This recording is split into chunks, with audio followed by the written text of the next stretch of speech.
예지 능력이란 앞날의 일을 미리 지각하는 초감각적인 능력을 말한다.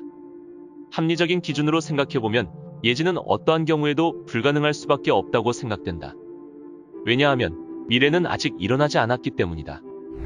동물들은 지진이나 자연재해가 발생할 것을 미리 알고 대피하는 사례가 많다. 그것이 동물 특유의 육감 때문인지 진동과 대기 움직임을 감지할 수 있어서인지 다양한 추측이 있지만 아직 그 이유를 증명해내진 못했다. 사실 인간도 일상생활에서 예지 능력이 나타나곤 한다. 인간의 예지력에 대한 논문에 의하면 일반인들도 미래를 예지하는 능력이 있다고 한다. 과거 36년간 연구되었던 미래 사건의 심리적인 기대에 대한 40개의 공개 논문을 분석한 결과 모든 인간이 미래를 예지하고 있다는 것으로 밝혀졌다는 것이다.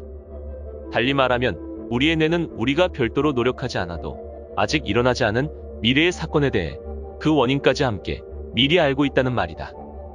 다만 이런 과정이 무의식 중에 일어나고 있기 때문에 우리는 사실 알고 있지만 알 수 없는 정보가 되어버리고 만다는 점이다. 꿈에서 봤던 내용이 실제로 일어나는 사건은 누구나 한 번쯤은 있으리라 생각한다.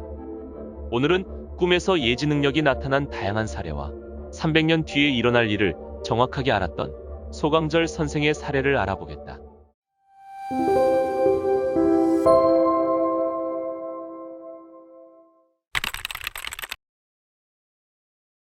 영국의 최연소 소설가이자 노벨문학상을 수상한 러디어드 키플링은 모든 심령현상을 불신했던 사람 중 한 명이었다.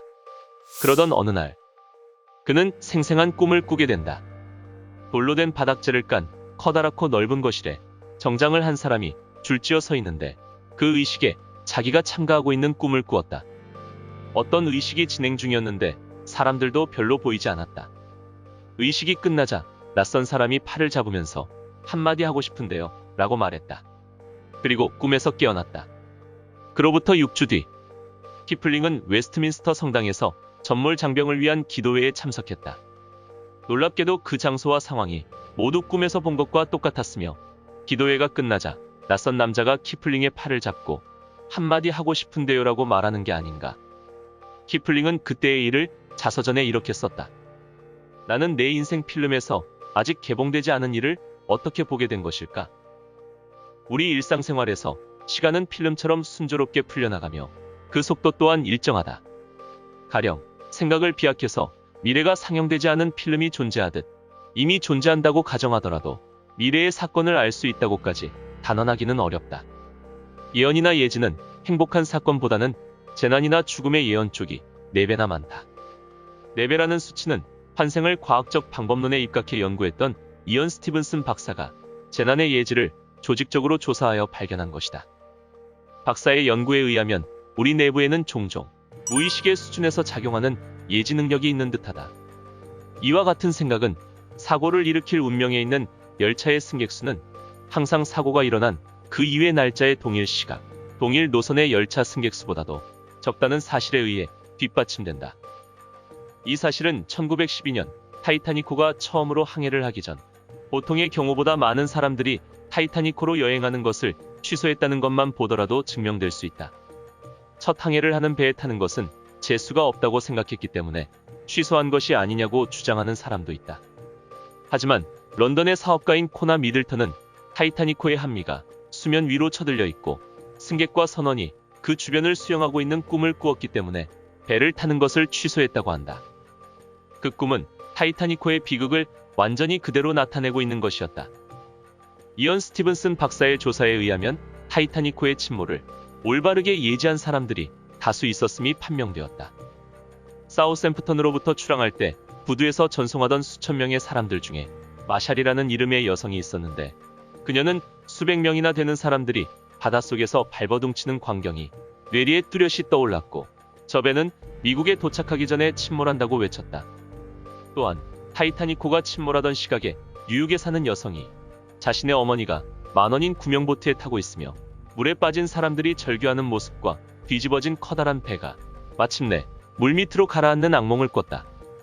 그녀는 어머니가 타이타닉호의 승선권을 산 것을 아직 모르고 있었다.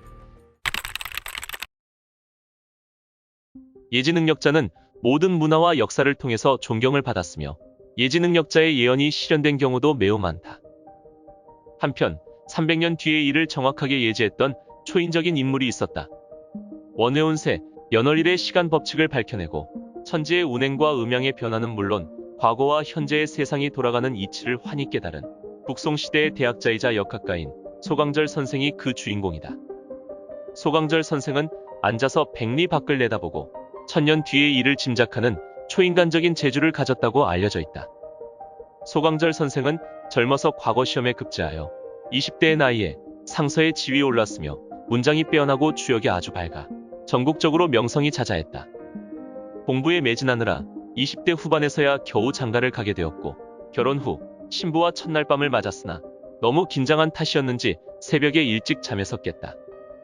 그는 비록 신혼 첫날 하룻밤을 잤지만 과연 임신이 되었을까 궁금하여 점을 쳐보게 되고 그 결과 아들이 들어설 것이라는 점괘가 나왔다. 내친 김에 손자와 그 다음 후손들의 앞날까지 점을 쳤다. 그러던 중 구대손에 이르러 불길한 점괘가 나왔다. 자신의 구대손이 역적 누명을 쓰고 죽을 운명이었던 것이다. 소강절은 그 점괘 이후로 고민하며 살아갈 수밖에 없었다. 세월이 흘러 소강절도 늙어 임종을 앞두게 되었다. 자손들에게 유언하는 자리에서 맏며느리에게 비단으로 싼 함을 유품으로 남기면서 앞으로 집안에 무슨 큰일이 생기거든 이 함을 열어보고 만약 너희 대에 큰일이 생기지 않거든 다음 때에 맏며느리에게 물려주어 대대로 이 함을 전하라고 하였다. 그로부터 300년 후 소강절의 유언대로 집안 대대로 함이 전해졌고 구대손에 이르자 실제로 큰 사건이 일어나고 말았다. 소강절의 구대손 소진평은 황제의 뒤를 이을 태자의 스승이었다. 몸종과 더불어 스승인 소진평의 집에서 학문을 마치고 난 어린 태자는 궁궐로 돌아가던 중 괴한의 습격으로 죽고 만다. 하지만 모함에 의한 거짓 증언으로 소진평은 살인 누명을 쓰게 된다. 자손도 얻지 못한 진평은 고문을 당하고 결국 사형 선고가 내려져 대가 끊길 위기에 처한다. 소진평의 아내는 시어머니가 물려준 보자기를 떠올려 서둘러 풀어보았다. 보자기를 한 겹 풀어보니 흰 종이에 편지가 있었다. 너는 이 물건을 지체하지 말고 형조상서에게 가져다 주거라. 며느리는 그 안에 보자기를 들고 서둘러 형조상서의 집으로 달려가 뵙기를 고했으나 태자를 살해한 역적의 아내를 만나줄 리 없었다.